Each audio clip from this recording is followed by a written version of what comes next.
Baik, Assalamualaikum warahmatullahi wabarakatuh. Perkenalkan, nama saya Hamdan Ansari dengan NIM 2018-002 dengan kelas pengenalan pola B.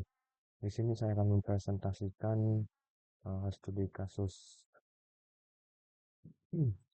studi kasus EKG, di mana untuk pada program ini dataset yang saya gunakan itu adalah MIT MITTDB dari Sionet, di mana saya mengambil hanya 10 rekor pertama. Jadi untuk datasetnya itu kurang lebih seperti ini isinya, di mana saya menggunakan hanya 10 data set rekaman. Untuk yang pertama kita melakukan akuisisi data. Jadi di sini saya memanfaatkan library-nya langsung dari Sionet, yaitu FDB, untuk mengunduh dataset tersebut. Selanjutnya setelah akuisisi data, kita melakukan preprocessing. Di sini saya melakukan filtering sinyal untuk mengurangi noise, yaitu menggunakan bandpass filter dengan jarak 0,5 sampai 40 Hz dengan metode Butterworth. Kurang lebih kodenya seperti ini. Selanjutnya kita melakukan segmentasi dan ekstraksi fitur, di mana setiap detak jantung nanti berdasarkan anotasi RPIC dianalisis dengan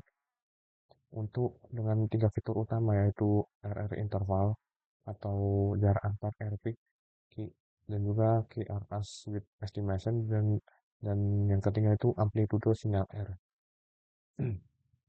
Nah, di mana pada klasifikasi ini kita hanya mencari label yang valid, yaitu NVA, dengan label tersebut dengan label N itu normal, P itu prenatal ventricular contraction, dan A itu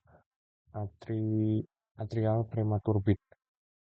Nah, setelah kita melakukan repositioning tadi pada segmentasi dan ekstraksi fitur, kita melakukan visualisasi sinyal untuk melihat setiap record itu apakah ada perbedaan atau bagaimana gambaran terhadap sinyal pada dataset. Di sini untuk record 100 itu, yaitu record pertama, kurang lebih seperti ini dengan RPIC-nya dan juga segmen detak jantungnya.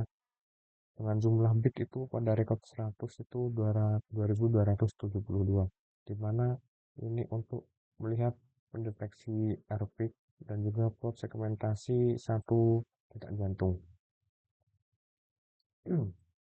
Nah, selanjutnya kurang lebih untuk record yang lain sama.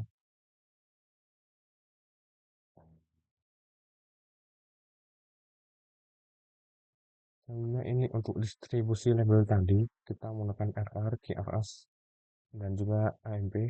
Dan untuk pembagian datanya dengan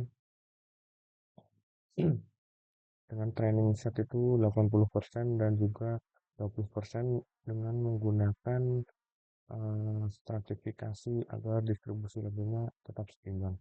Nah, untuk kasih untuk pemilihan modelnya untuk klasifikasi, di sini saya memilih random forest karena random forest itu dapat menangani fitur numerik kecil tanpa scaling secara eksplisit, dan juga cukup robust terhadap data yang tidak seimbang.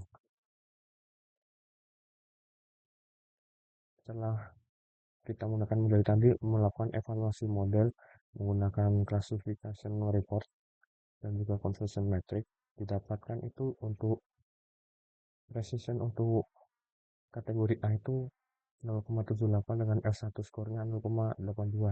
Nah, untuk kategori N itu malah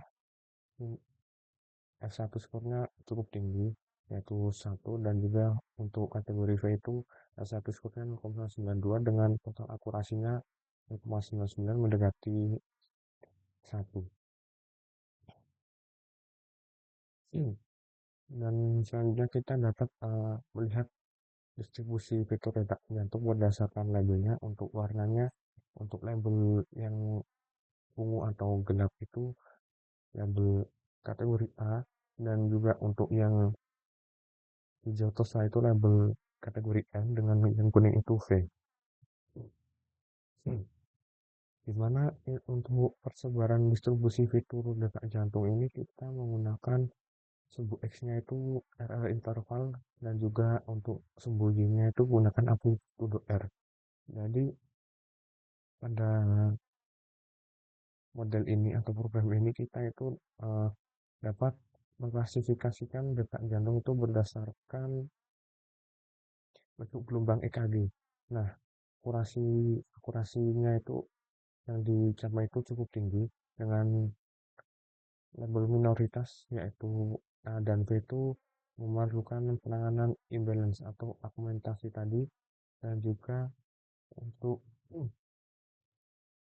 program ini kurang lebih seperti ini untuk dapat mengklasifikasikan gelombang EKG tadi terhadap segmentasi detak jantungnya.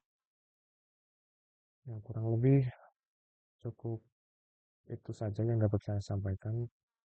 Ada banyak kesalahan, saya mohon maaf. Wassalamualaikum warahmatullahi wabarakatuh.